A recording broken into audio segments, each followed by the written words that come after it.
Утре е Коледе, на истокот ќе се палат илјадници огнови кои ќе го најават раѓањето Христово. Председателството на урбаната заедница заедно со надзорниот одбор и сите жители на оваа урбана заедница, доброволно донесуваат дрва, храна и со тоа го одбележуваме палењето на огинот. Идентично е речиси во сите општини од истокот. Коледарските огнови масовно ќе горат во Пехчево, Пробишти, Берово и Виница.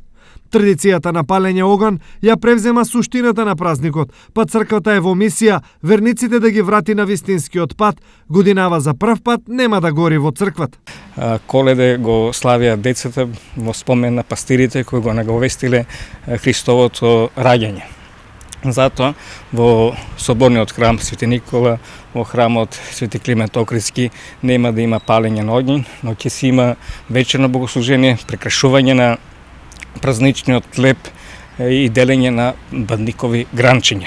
Во меѓувреме домакинките и пекарниците се подготвуваат да ги замесат традиционалните коледарски колачиња, символите на цикличноста на животот, но и на сонцето. Моментално спремаме колачиња и се спремат, се барат колачињата. Тоа ќе биде испорака за утре.